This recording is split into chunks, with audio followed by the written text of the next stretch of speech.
Good evening, ladies and gentlemen. I'd like to call this meeting to order, the El Centro City Council meeting for March the 21st. Madam City Clerk, please call the roll. Councilmember Carter, Present.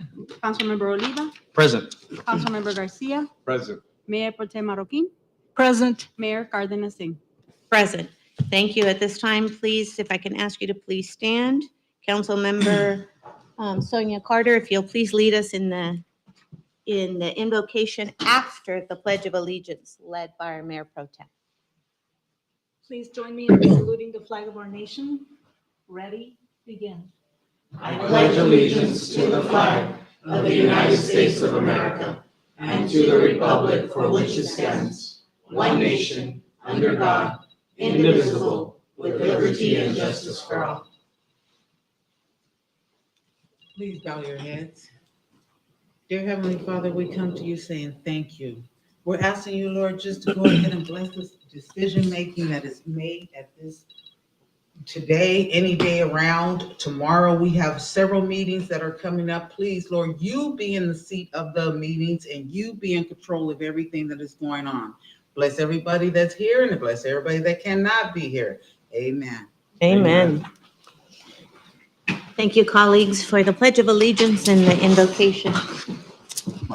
At this time, I'd like to go ahead and ask our Madam City Attorney to please report out on closed session. Madam Mayor, there's no report from closed session for this meeting. Thank you very much. With that, I'll go ahead and move on to public comments. For public comments, this is a public meeting. If there is an item on the agenda on which you wish to be heard, you are asked to complete a blue speaker slip and submit it to the city clerk prior to the starting of the meeting. Persons wishing to address the council are not required to identify themselves. However, this information assists the mayor by ensuring that all persons wishing to address the council are recognized and also assists the city clerk in preparing the city council minutes. When the item is announced and your name is called by the mayor, please step to the podium, state your name for the record. Unless the mayor extends the time, there is a 3-minute limit. I have one public comment. Is there any others, Madam City Clerk? None, Mayor. None? Is there anyone online? No, none. All right, so I'll go ahead and move forward with this blue speaker slip. I please would like to ask Judy Tagg to come up.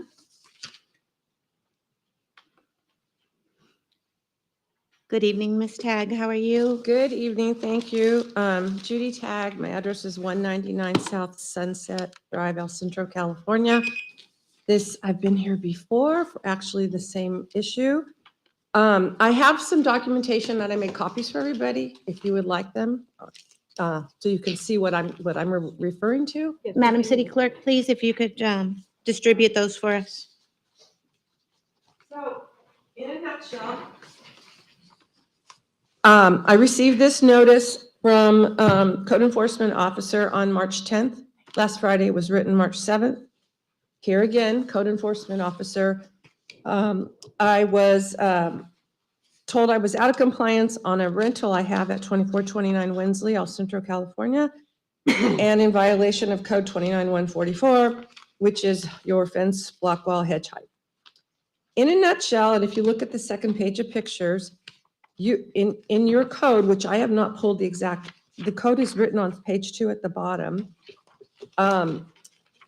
It's a violation to have a block wall, hedge fence higher than 36 inches according to this code.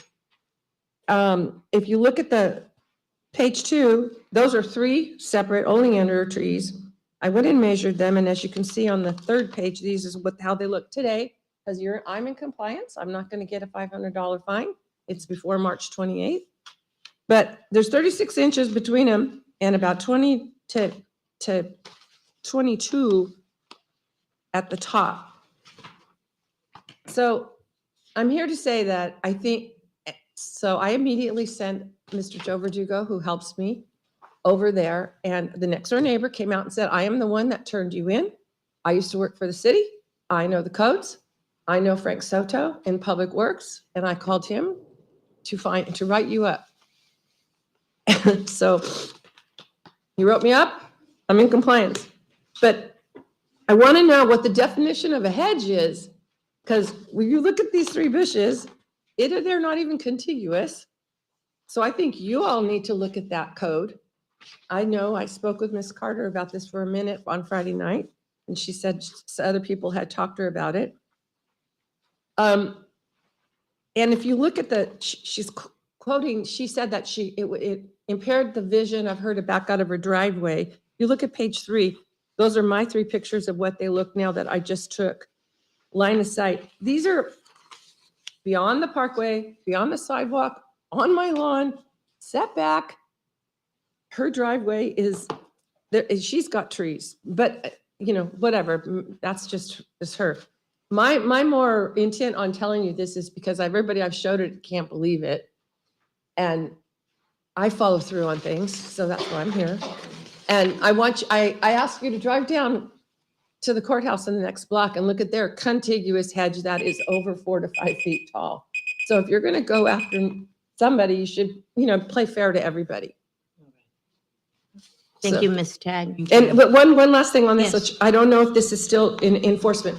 And the last time I was here for the same issue for our office property, which we did get a fine, which I did fight because of you guys sent me this letter March 10th. You gave me to March 28th.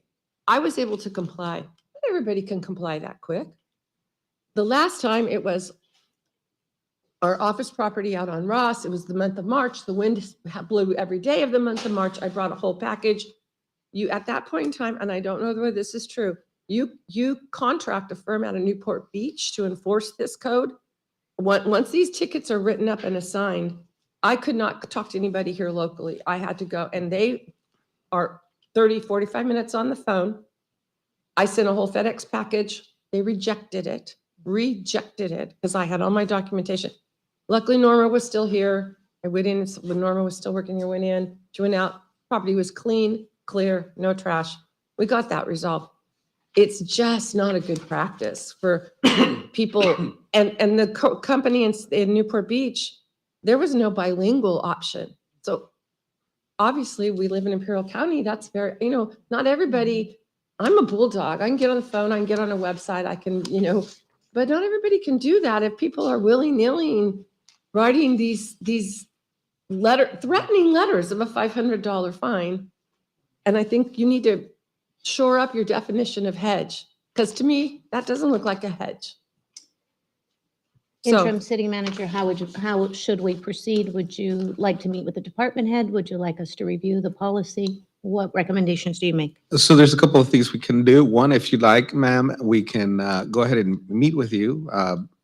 Angel and myself could have a meeting with you to discuss, but wanted to share with you that this particular item is actually going up to the Planning Commission, at which point it's going to be reviewed, right? I think what we need to look at is what is the will of the community, right? Our hedge is something that, the community is looking to have, and that's what they want to have, versus what is currently in the code. So obviously there's going to be some discussion and action that's going to come out of that particular Planning Commission meeting.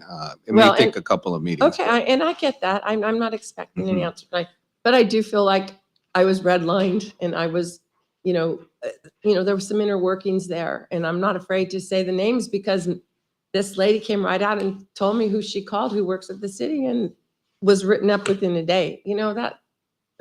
She should have got a hold of me directly and said, I can't see down the sidewalk, which could, because even his pictures from the first pictures, it's not even impeding into the sidewalk. But now I'm in compliance, so you can't send me a fine. And we won't. And just, for you to be aware, right, there was a sweep, right, that we were looking at hedges. I believe we had about 11, Angel, is that correct? So did you send a letter to the County of Imperial for the courthouse? I don't know about the courthouse. I can't speak for that, but I can speak for Check it out. 11 other neighbors in the general area, right, that actually received also letters of abatement. Okay. All right. All right, Ms. Tagg, I appreciate your feedback. Seems like there's a plan in action to come back and to give you an update on that. But we have been hearing that. All right. Just to double check, Madam City Clerk, no other public comments at this None. point? All right.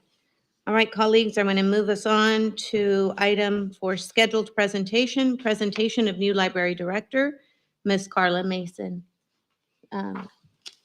Good afternoon again, Madam Mayor. So it's a happy day in El Centro, right? When we're able to find our the leadership for our library.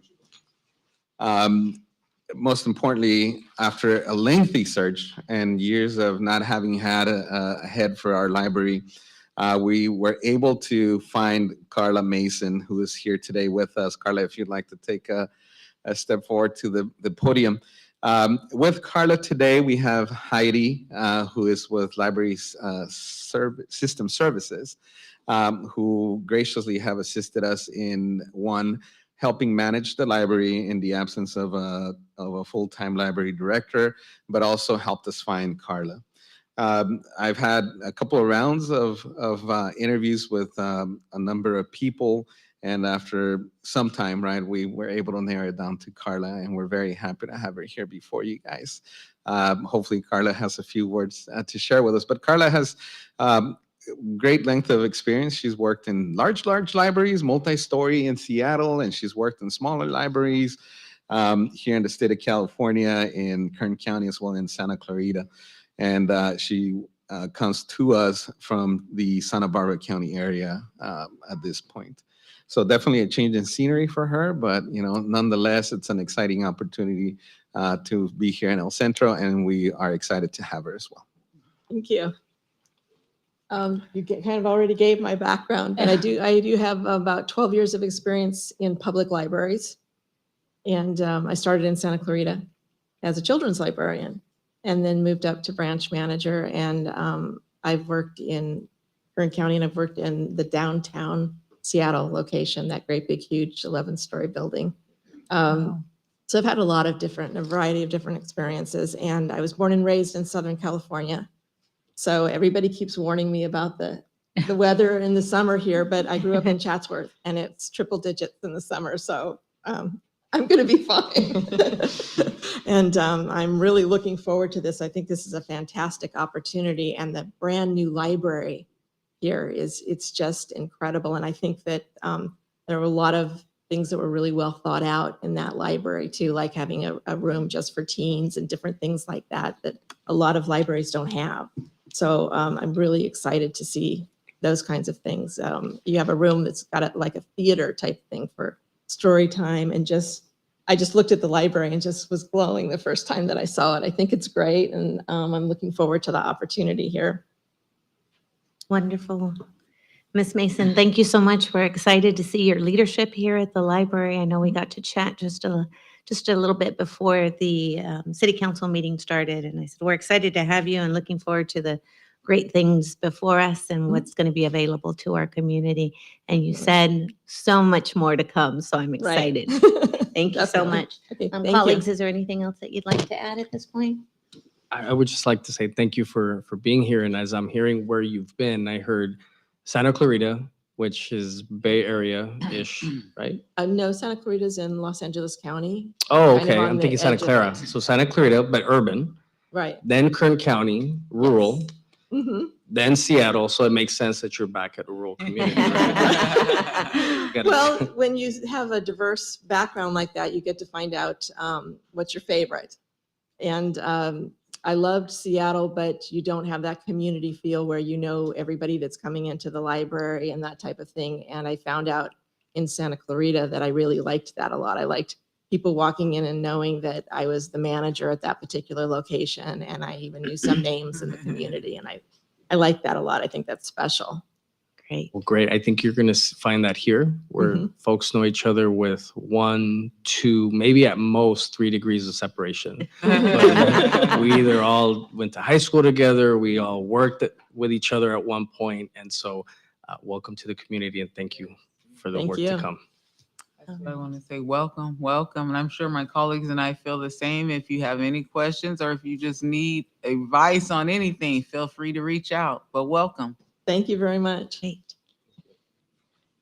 Edgar? Welcome. Look forward to see what you'll do with this new library. Pro Tem? I was just, well, it's kind of, it goes with everything that everybody else has said, but what a transition from Santa Barbara to the Imperial Valley. So, but I'm glad you've lived in an area with triple digit, weather and so, it won't be as harsh on you as, we just stay indoors. So, and you'll be in that nice new library during the summer. So, and I'm sure you'll have lots of programs for the children and keep everybody busy. So, yes, we look. I'd rather have this kind of weather actually than Santa Barbara. It's been raining. Oh, wow. That gets a little bit old. Yeah. So I'd much rather have this nice sunny weather here. Yes. Right. Well, you'll get plenty of sun. That's for sure. Thank you so much, and again, welcome. All right, colleagues, I'd like to move us along to the consent agenda. Consent agenda items are approved by one motion. Council members or members of the public may pull consent items to be considered separately at a time to be determined by the mayor. Is there any items that you would like pulled? Seeing none, is there a motion? All right, motion made by Councilmember Edgar Garcia, second by Sonia Carter. Please vote. Wonderful. Motion passes 5-0. Madam Mayor, Yes? before you move on to the rest of the agenda, we do need to add an item to the legislative items. That's the support for the ICTC grant funding. Wonderful. If the All right. So taking a look at colleagues, does it require a vote, Madam City Attorney? Or can I just add it, or does it require a vote? If the city clerk will call for a vote, it takes a 4/5 vote to add it to the agenda, then we can add it as the third item under legislative matters, if that works for you, Norma. Yes, that's good. Madam Mayor, if I may, I have a question for the city attorney. So on this item, I will have to recuse myself. My question to you is, do I have to recuse myself in the vote to add it to the agenda? No. Got it. Thank you. All right, colleagues, so at this point, I have been contacted by Imperial County Transportation Commission, which is ICTC. They're in the process of applying for a grant, and at this time, they had asked for a letter of support, so I'd like to put this letter of support request as under legislation item 12B. Do I have a motion to add that item to the agenda? So moved. Do I have a second? Second. Although, do we have to do roll call vote, or can I Yes, do one please. vote? Yes, it'll be roll call vote. Councilmember Carter, Yes. Councilmember Oliva, Yes. Councilmember Garcia, Yes. Mayor Pro Tem Marroquin, Yes. Mayor Cardenas Singh. Yes, thank you, colleagues. That'll be item 12B. All right. So moving us on to the agenda, under new business, this will be MOU for unrepresented police lieutenant management employees. Ms. Dulce Bedoya, Human Resources Director.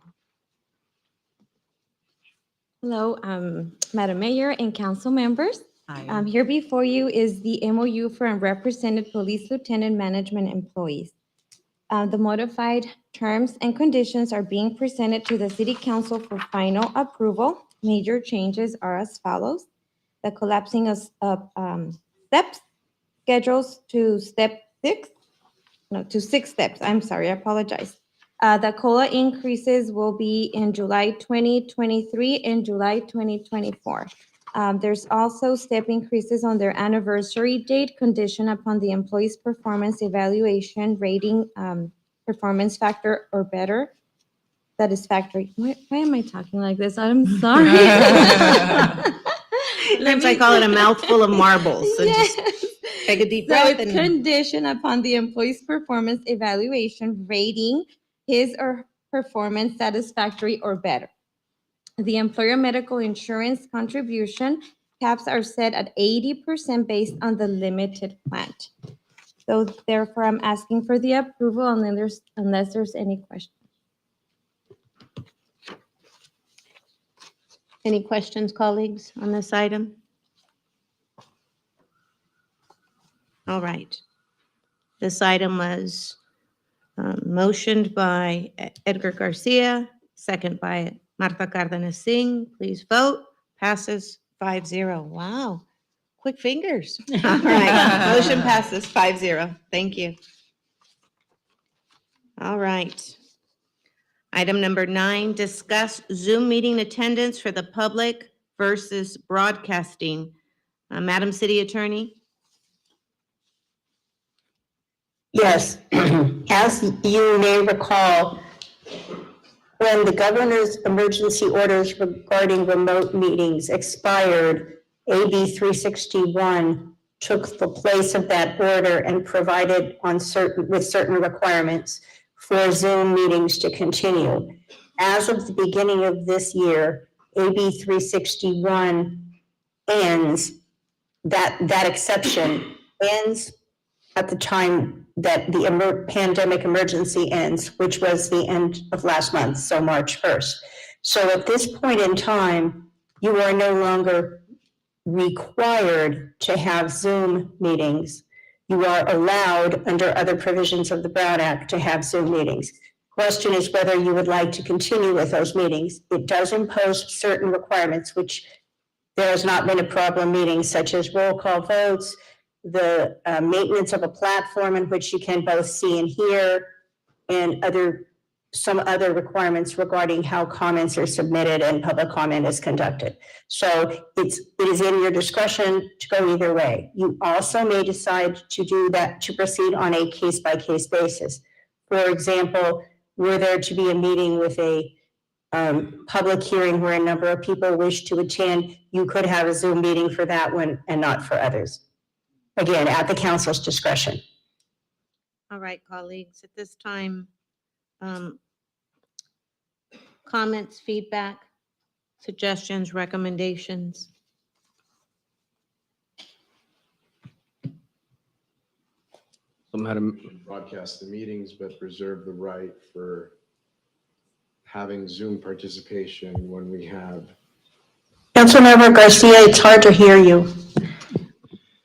I said that I think we should have Perfect. broadcasting of the meetings. However, I think we should reserve the right to have Zoom meetings when we have particular issues of interest to the public that we anticipate will have high attendance both in person and through Zoom, so we can encourage participation through that forum if possible. And I do think I do think when we finish this item, the city manager can remind people that you are broadcasting these meetings. It's not interactive, but it's broadcasting in 3 different ways. So that would be correct. Just to give you an update, right? We made some, Please. I'm sorry? Yes, please. Yes, so we made some adjustments. So now we are actually live on YouTube, live on Twitter, as well as live on Facebook. The interaction there is one way, and what I mean by that is the public is able to post comments, right? And we're able to see those. However, our reply back to them is what's not there at this point. However, in all 3 of those platforms, we're able to stream live. This meeting is being live streamed at this point on all 3 of those platforms. With the ability, of course, they're broadcast live, and then they're also archived so that they can also be viewed at a later time. and date. Absolutely, Yes. yes. So it seems to me that Zoom is about the only platform that really enables us to see the comments at that point, right? So I would definitely want to continue. I share the same sentiment with Councilmember Garcia, because we want to encourage participation from the community and not discourage them from doing so. So I think we should still maintain a platform where they're able to comment or ask questions, and we're able to see them here in the chambers. And I think Zoom is probably about the one option that offers that. So I would be in favor of continuing that. On a as-needed basis. On an as-needed basis, yes. I agree. Wait, so I have I don't think I fully understand what the direction is. Is it that broadcasting stays the same, but the Zoom is just as needed. And I guess what I'm trying to figure out is why isn't the Zoom just staying the same as now and continue as is? You know, I guess specific question, why is broadcast and Zoom always not the default? If it's not fixed, I mean, if it's not broke, don't fix it. That's what. But you're that's what we're saying. doing right now, like Yeah. broadcasting and Zoom. Yeah, yeah. So, Yeah. so I'm wondering why do we need to pull back on Zoom for ad needed? Because if in the years, right, that we've been using Zoom, we've maybe had one moment where it was, you know, somebody decided to come in and be obscene or be, you know, controversial, but it was one time over the course of like several years, right? And I don't see that to be a problem. It's not Are a we consistent able problem. to keep Zoom? We're able to keep That's it, right? for us to determine tonight. Yes. Yes. And so that's why I'm, to my colleagues that said on as needed basis, I'm just asking for, to help me understand why as needed and not all the time. And I just want to Well, I mean, understand. I was just thinking if there's something particular that we know that we were going to discuss and we were expecting a lot of people that essentially aren't going to come here in person, then we can offer them Zoom so they can participate if they have any questions, which historically they haven't. Mhm. It's not like we get a lot of participation from Zoom anyway. I just wanted to keep it as an option, but I don't think we have to do it for every meeting if we're broadcasting through 3 channels anyway. I mean, viewership is low. Participation is even less. But I think that we should have the option to bring it out if we have something that's absolutely pressing that we've gotten a lot of individual attention from, or if we want to make it even more open to the public and people know, and we'll be advertising that we'll be having this Zoom meeting so they can be a part of it, not just having it every single time. I don't think it's really necessary considering we're already broadcasting on 3 different platforms. Sonia, any feedback on that?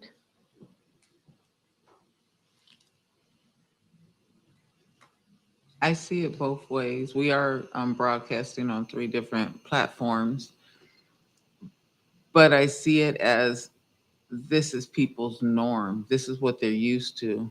They're going to go to Zoom before they go to any other, unless we push those other platforms some other type of way where they could get the knowledge that they're out there. But I think Zoom is going to be the go-to. And I have to agree with Tomas. We need to just let it be. It wouldn't affect anything, right? No. And, you know, now that I think about it, and something that you said made me think that, you know, Zoom enables anybody to just access it via the internet as YouTube. But the other platforms, you have to actually be a Yes. member of, Yes. you know, so we would be taking away, Yes. you From know, those the people. ability of people to participate just using online, I'm programs. sorry, excuse me, Councilman Olivia. Sorry, my fault. Yes, you You're know, fine. so, you know, I mean, I could go either way, but the more, you know, when you said that, it brought that to, you know, to the point that I think maybe then we should just continue Zooming as a norm, like. That's people's norm now. So might as well just adapt to our community and just push forward with it and let it be. That's my thought. All right, I'll share with you, I think I can speak at least from a point of access. And the point of access is Zoom has been embraced and has become part of our ability to connect and interact. Maybe those individuals choose not to log on, but at least it is an option. And that just seems to me as from a point of access to continue providing that opportunity. We can always reassess, take a look at it. But for myself, I see it from a point of access is what I'm looking at. So at this point, any more discussion on this item? My only question is just to kind of give one last go at, thinking about it in a different way. Is there a cost involved to, whether we change the levels of this stuff, right? Like whether if we allowed for Zoom to be constant and as a default to be available at every single meeting versus as a case by case, is there a cost difference to that? For Zoom, yearly cost, it's only $105. Yearly Per cost. meeting or your yearly? Yearly. It's an annual subscription. Annual subscription. Oh, well, Yeah. in that case. Yeah, so It's minimal, yeah. Mhm.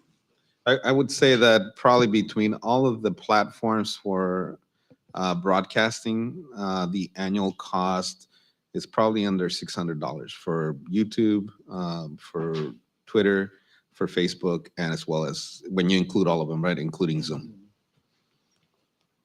All right, so at this point, is there a motion on the floor for this item? So, Madam Mayor, I would say that based on what I'm gathering, I think all of us want access. And if we had a choice, I think collectively we would all say that the default being that the Twitter, YouTube, Facebook, and Zoom be offered at every meeting as a default. And that would be the motion. Right. Okay. All right, Councilmember Tomas Oliva is the mover, second. Councilmember Sonia Carter, please vote. Thank you, that passes 5-0. All right. Moving us on to item number 10, discussion and any necessary actions regarding the acceptance of the 2022 Housing Element Annual Report. Mr. Hernandez.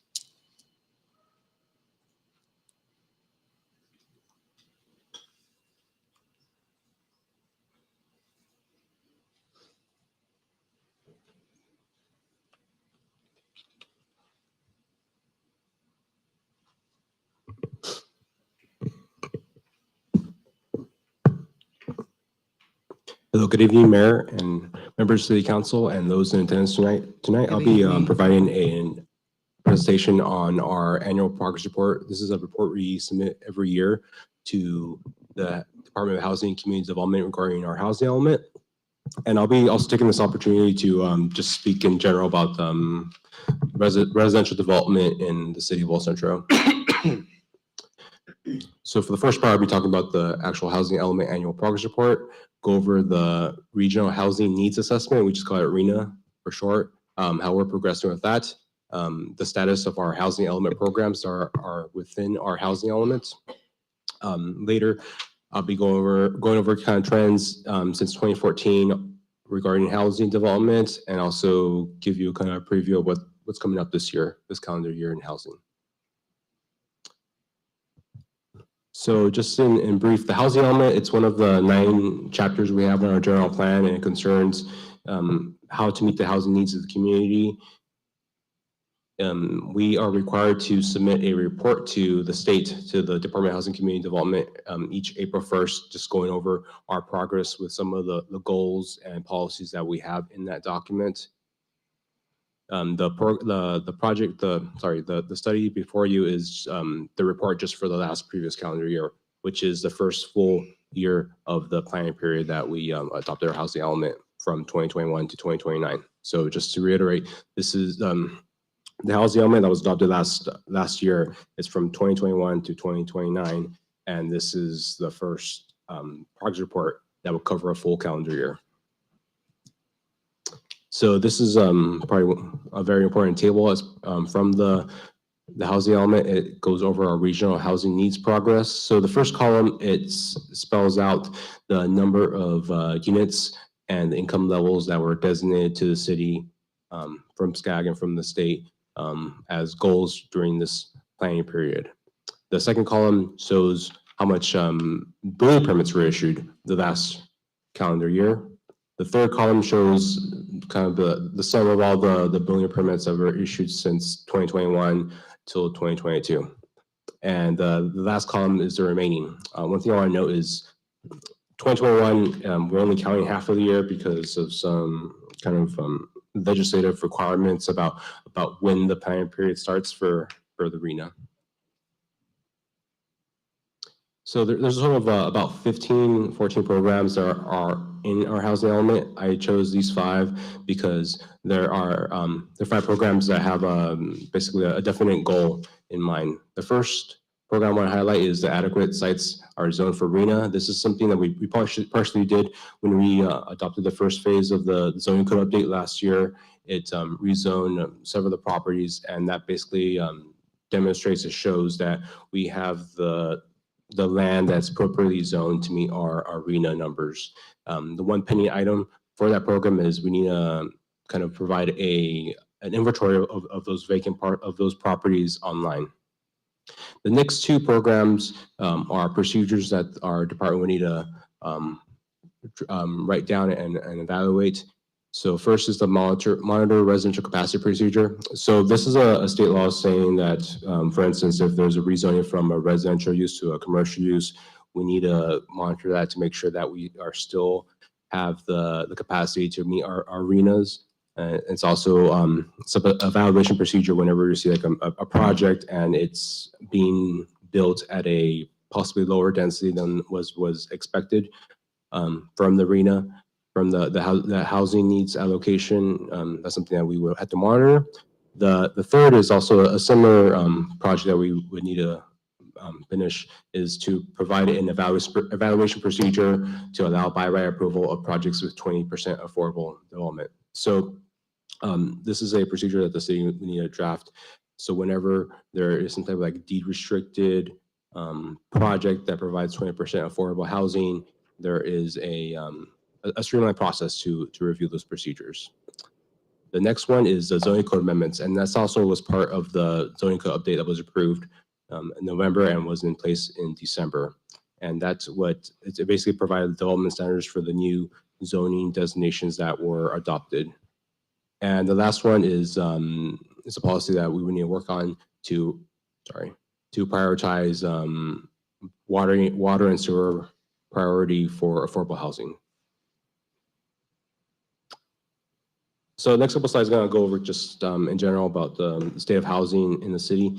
This chart shows from 2014 till last year the number of building permits that were issued, and it's broken down by the type of building permits. I think the one thing I want to identify is the low amount of building permits that were issued last year. It's kind of hard to say why exactly. I know a lot of recently during this period, we've been seeing a lot of growth in multifamily, and our developers that focus on multifamily, they were all really busy last calendar year with actual projects. The next slide, I'll kind of show you what will be the result of that. So, but it is a sharp downturn from the previous 8 years. Something else that I want to highlight is the accessory dwelling units that have been approved for permit. You know, it started off from 26 last year, 26 the year before and 35 last year. I'm expecting it to stay around 40 units per year. And the last thing I'll identify is just kind of the low amount of single family that's being permitted.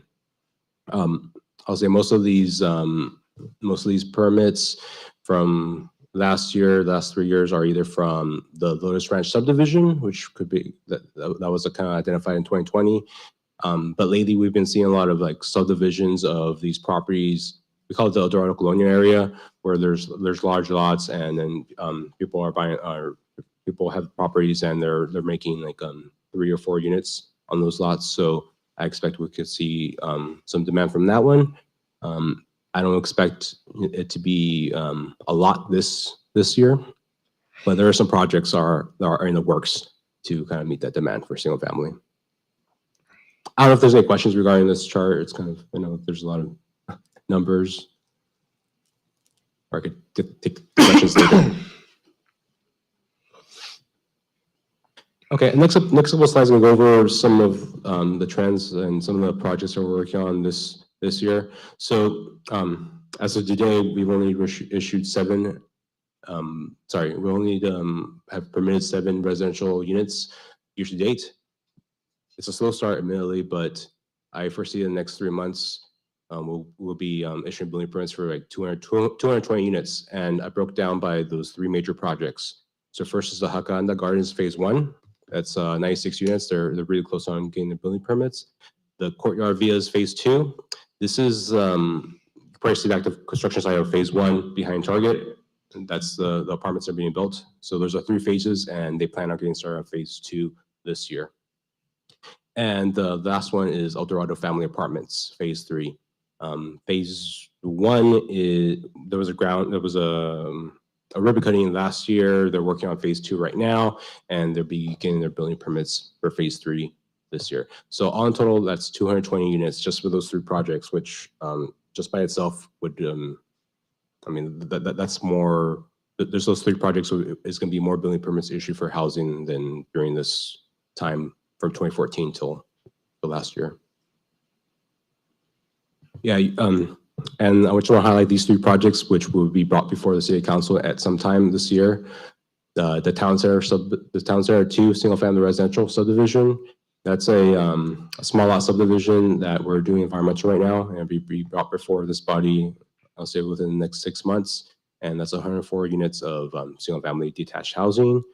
The 6 Inspire Apartments. That's another 292 units, and that's gonna we're evaluating a change of zone, which will be brought before this body, and also 1224 Pico Avenue. That's another 56 units that are also being evaluated for a change of zone. So I don't expect these projects to pull building permits this year, but they'll be pulling building permits 2024 and onward. So some things that the city is working on. Right now we're revising our development standards. We're analyzing our zoning code, and we're taking a look at kind of the development standards that have impact on these middle density types of developments from 2 to 8 units, seeing how things could be maybe. I have an opinion, like maybe we should reduce some of the quantity of some of the items that we're requesting and improve the quality. So that's something that we'll be providing to the City Council in this year. The second item is a policy for the deferment of development and capacity fees for subdivision projects. Right now we have a policy, but that is mostly geared towards large hotels or maybe multifamily development. It's not really, it's kind of hard to apply for single family subdivisions. So that's something that we're working on to refine. And last is to provide marketing materials for residential developers. We get a lot of requests from people interested in developing in the area, and they have questions about a lot of demographic questions about average family size, what type of industries are located in the area. So we want to provide marketing materials, also highlight some of the development incentives, show what ways that our development requirements provide flexibility, and also kind of give an overview of some of the processes that they would need to undertake to develop in the city.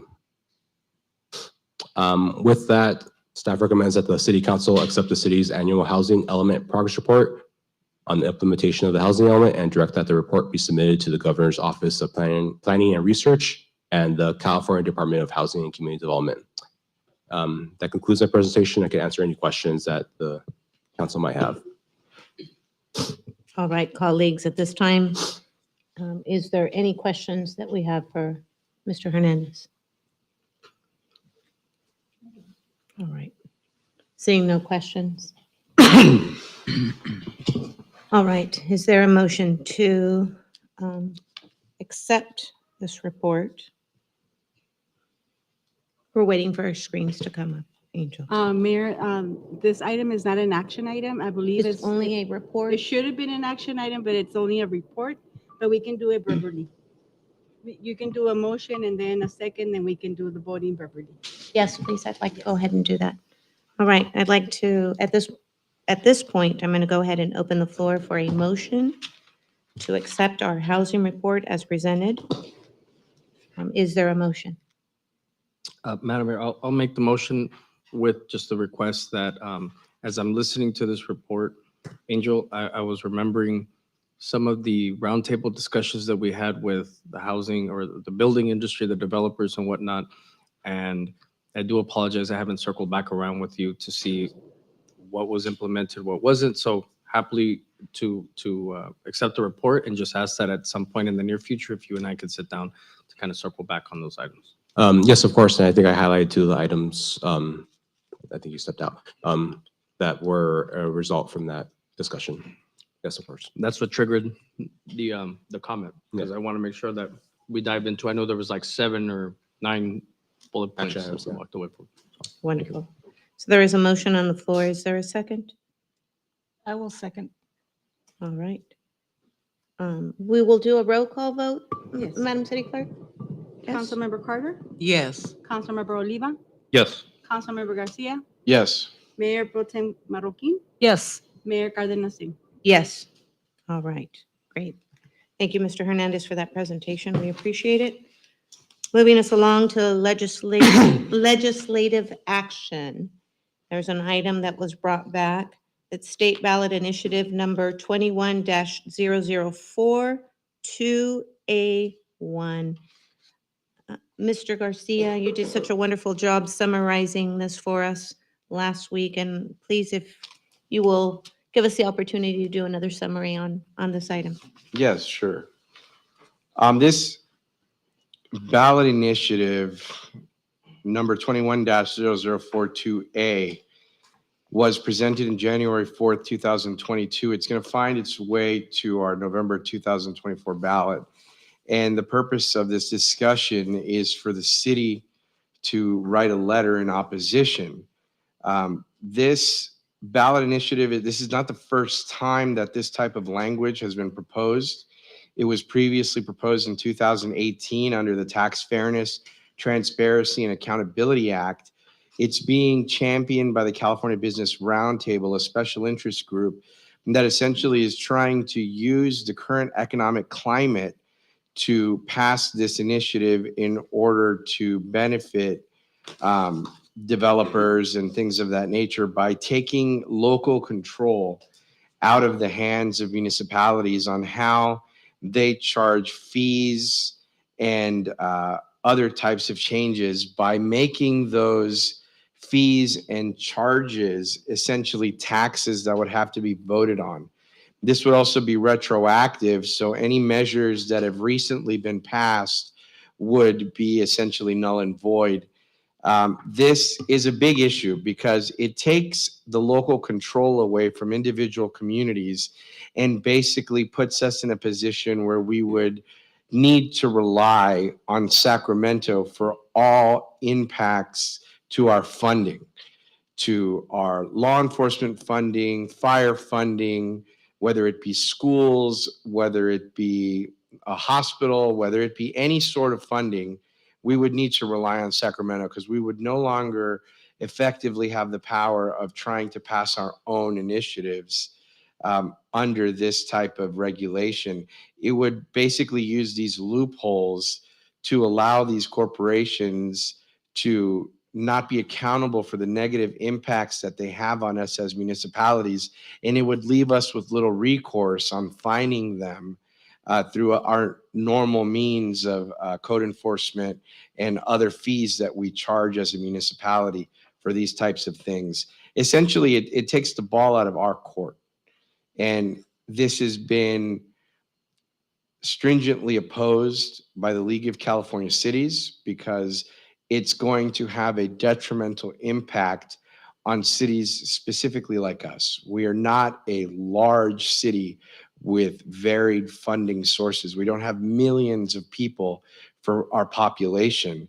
So it's important for us to be able to assess our own needs and then to get our individual residents behind them to pass these types of initiatives. If this initiative passes, things like Measure P would not be a possibility. And Measure P has been so important in allowing us to allocate funds for infrastructure in order to free up our budget to use it in other means that we necessarily need for this city. So basically, it would take away the control from the governing boards of these cities. That's why the League of California Cities is very much against it. It's just another way of stripping local control.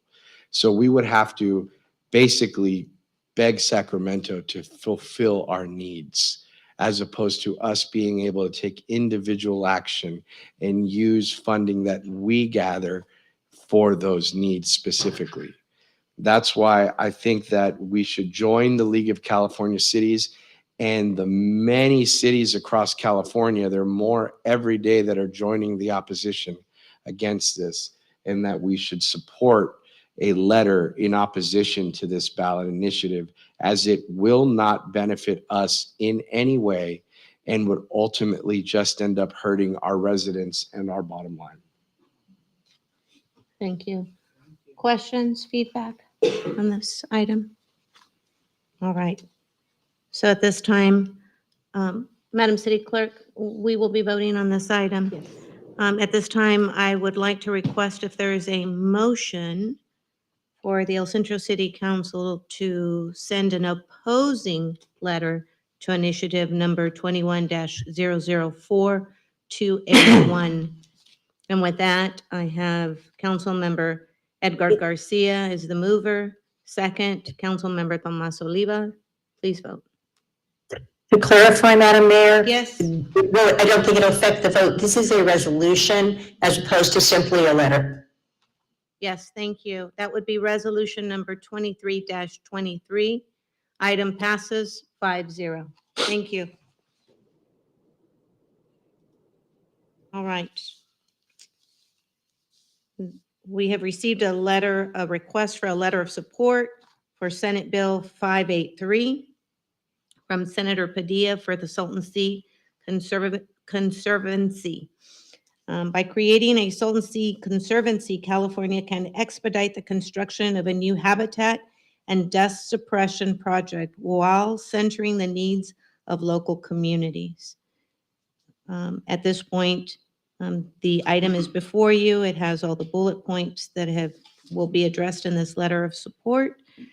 Any discussion, feedback on this letter? No, Madam Mayor, I think that it's a good concept, in my opinion, and I'm happy that we're here considering it, and I certainly will be supporting it. Madam City Clerk, do I need to have a vote or just the approval of my board members to approve me to write a letter of support? A vote, Mayor, please. Thank you. Thank you. At this time, the mover is Councilmember Tomas Oliva. Second, Mayor Pro Tem Sylvia Marroquin. Please vote. Thank you. Item passes 5-0. We'll move on to item 12B. There's a letter before you, a sample letter, and here is the sample letter. This letter will be addressed to Congressman Dr. Raul Reese, and it would state, City of El Centro strongly supports the Imperial County Transportation Commission, ICTC, 1 million community project funding request to the office of Congressman Dr. Raul Reese. With the support from the Congressman's office, ICTC seeks to upgrade its existing dial-a-ride service with modern routing software and clean vehicle technology. ICTC dial-a-ride services is available to the senior population and any individual with disabilities living within the 6 associated cities: El Centro, Calexico, Brawley, Heber, Imperial, and West Shores. The services currently use larger buses, which have proved to be oversized and yield a very low passenger utilization rate of approximately 1.5 passengers per hour. Additionally, the services currently run on gas-powered vehicles, which contribute to rising pollution and diminish air quality in the region. More recently, ICTC has had great success with its new microtransit service in Calexico, also known as Calexico On Demand. The services utilize plug-in hybrid electrical vehicles as well as a modern routing software, which produces drastically higher utilization rates, averaging about 5.6 passengers per hour. Given the success of this dynamic microtransit service, ICTC seeks to upgrade its dial-a-ride services with new software to continuously optimize trips for eligible passengers. Additionally, if selected for the community project funding, ICTC will purchase PHEV vehicles, specifically Chrysler Pacificas, and also associated charging infrastructure to implement clean transportation options for this region. So that is a sample of the letter of support. And at this time, I would like to request if we could submit this letter on behalf of our council to support ICTC's grant funding opportunity. Madam City Clerk, do we have to do a roll call vote? Yes, Roll call ma'am. vote? Yes, Madam Mayor. Yes, thank you. Is there a motion to write and support and provide a letter of support to ICTC's grant funding? And Mr. Oliva, for the record, you will be abstaining. I'll be abstaining. Thank you. So moved. I will second. All right. Councilmember Carter, Yes. Councilmember Oliva, Abstain. Councilmember Garcia, Yes. Mayor Pro Tem Marroquin, Yes. Mayor Cardenas Singh. Yes. Thank you, colleagues. Madam Mayor, can I just, for the record, explain why I abstain? Because I don't want it to Yes, seem I'm as so though sorry. Yes, I have please. anything against ICTC. So for those that may be aware, in the federal government, there's a process called community benefit projects. And it's basically the new fancy word for earmarks, pork barrel that we used to know back in the day. And so every member of Congress accepts applications from entities within their district, and they generally have a policy that they'll accept applications from a public entity as opposed to a private. So it's basically an application for monies from the omnibus, from the federal budget, right? And so because Congressman Reese is my employer, by voting for this, I would be telling him what to do, which I can't. So every member of Congress can only submit 15 applications, and so they probably receive like 50. So it's up to him to decide of all the applications, which 15. So I certainly can't weigh in on that publicly in this capacity. I will offer my advice to him privately as his staff, but I can't do that publicly, which is why I'm abstaining. Thank you for that clarification, Councilmember Oliva. All right, I'll move us on to task force reports, council members. Mr. Garcia, would you like to start? I have nothing to report at this time. Right. Ms. Sonia Carter? Yes. I attended, well, my colleagues and I, we attended the annual air show. Very nice event. It was loud and all of the airplanes were really close. I enjoyed it. Very, very nice event. And then we also attended the McGee Park groundbreaking. That was also nice. It was very windy out there, but we managed and we made it happen, and it was very nice. And then I also attended the Simply at Home reopening. That's what he said. Make sure you say reopening. I said, okay. So it was a reopening. So much stuff in there. It reminded me of my mom. I said, ooh, this looked like her room. She was just stuff everywhere, all kind of old stuff. Just, it was nice to walk through there and just reminisce and see different antiques. Like the ancient phone that we used to have. I was like, oh, this looked just like the one we had in our living room. Then we were They judged. don't know what those look like. Yeah, they don't know what those look like. We couldn't walk around the house. We had a court where we just stayed in our distance. You know, it was like, they don't know the struggle, you know. Then we were also judges at the ICOE speech event. That was very nice to see the kids show their talent.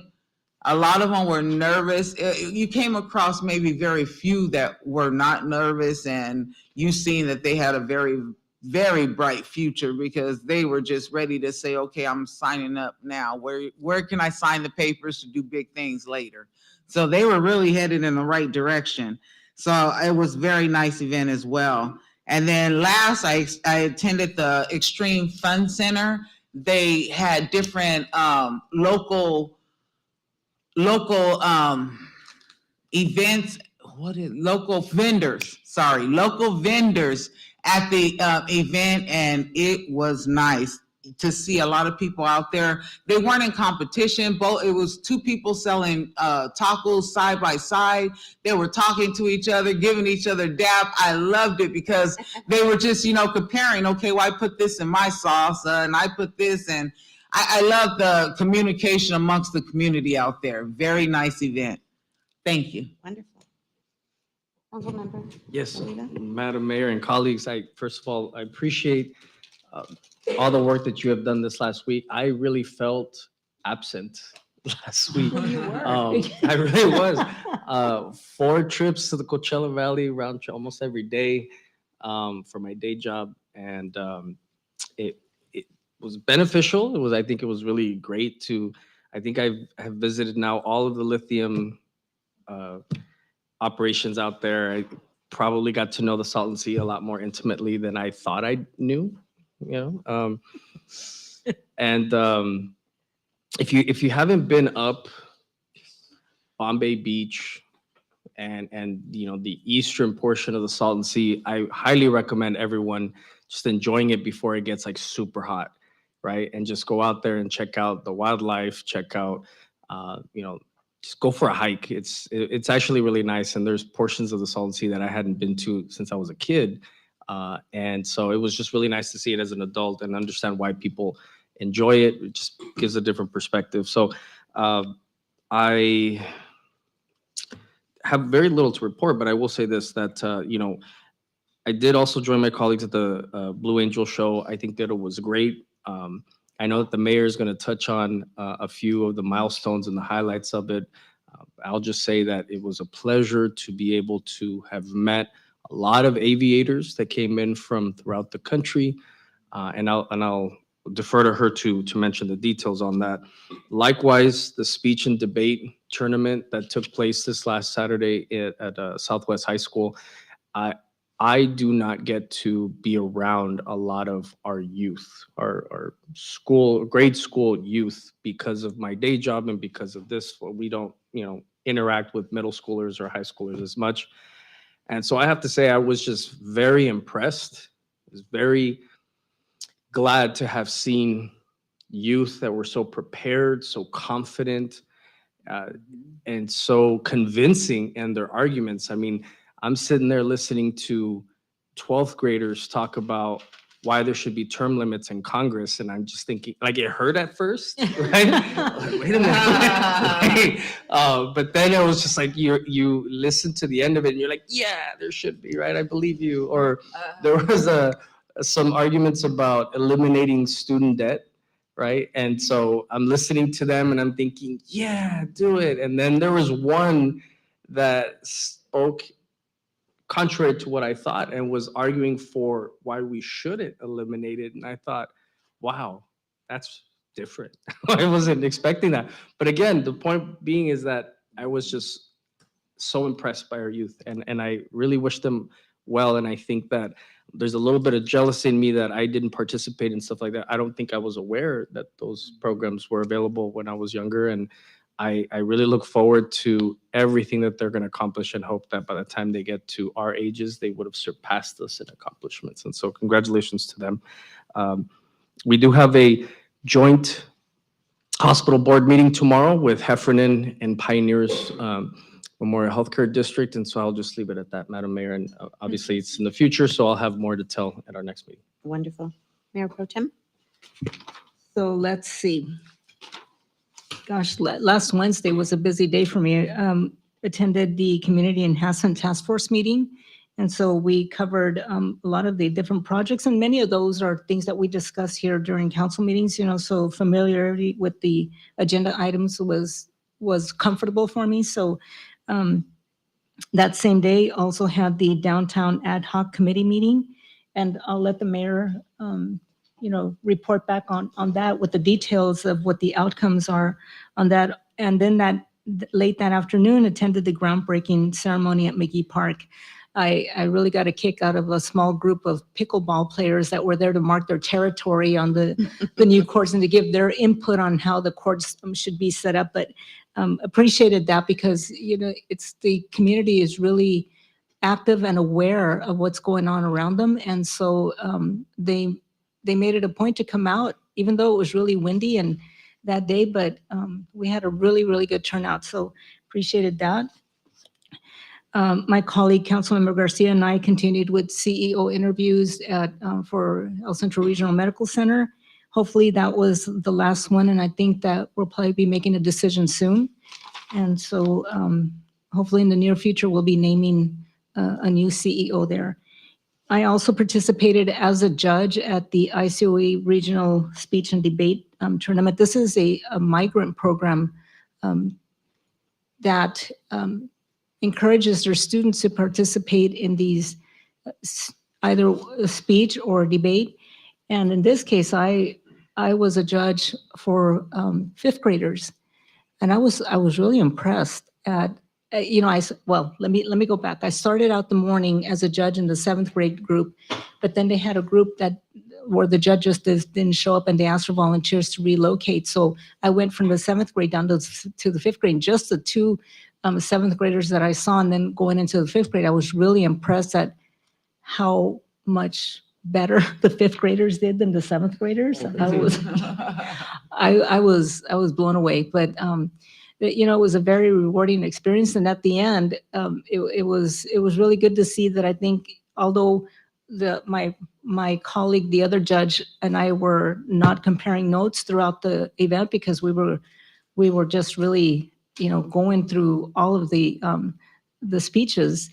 But at the end, when we were putting together the votes, I was just really impressed at how we both saw the same things, and the scores were just like really spot on. So that was a rewarding event to participate in. So looking forward to participating again, hopefully next year, and to see some of these kids come back. So, and see if they took some of our feedback to heart. And I think that's all I have to report on. And we're going to be busy again this week with full of meetings tomorrow and the day after. So, Great. Thank you for that report. To share with you, yesterday had the opportunity to interact with our governor. Governor Newsom arrived to the Imperial Valley yesterday morning, had the opportunity to hear the updates in regards to the lithium production here in the Imperial Valley. Likewise, I also, Cedric and myself, our city manager, had the opportunity to also, we were invited by the governor of Baja California and had the opportunity to celebrate their 120 years in Mexicali. So that was 2 governors in 6 days. So I guess that's a pretty good record as far as representation. Had the opportunity to attend Senator Steve Padilla's community swearing-in ceremony last Friday. As well, the Migrant Speech and Debate Tournament. March 15th, we had our downtown ad hoc committee meeting. The result of that is going to be a town hall meeting that will be taking place April the 20th at the old post office pavilion, again, open to our downtown merchants to be having the opportunity to receive some feedback. We have heard 2 items that have been discussed already, which is one about the 2-hour parking enforcement and also about the speed that many individuals drive down downtown areas. So we will make sure that we discuss those items as well. You'll also see the 2 beautiful flags, the yellow and the orange, that have been placed in the downtown area. And we thank our staff for taking down the patriotic flags that we had, and now we have these beautiful yellow and orange. And I'll tell you, it takes a lot of work to put it out there, but it looks absolutely wonderful. Again, the project, the groundbreaking for the improvements at McGee Park opening ceremonies for the El Centro Little League. Myself, Javier, and Adriana had the opportunity to throw out the first pitch. Thank God we had a good catcher that was able to catch the ball. That was a great event. A lot of excited players and families. With that as well, what I want to share with you is the day before the air show, Council Member Oliva and I had the opportunity to meet with this amazing group. So let me share with you. It was a reunion, and it was the 50 years of women in aviation. So women had not been able to fly in the Navy until 1973. And so many of these women were there. And the reunion was just amazing to see the history that was built from 1973 to present day. And they were really excited. We were really excited. They chose to have the reunion here in El Centro. And so they flew from different parts of the country to come together. And it almost felt like the movie League of Our Own. It almost felt the same way because we got to see a lot of the black and white pictures and so forth. And you just see the evolution, right, from 1973 to present day about women making an impact in regards to aviation. That was a great experience to hear the stories.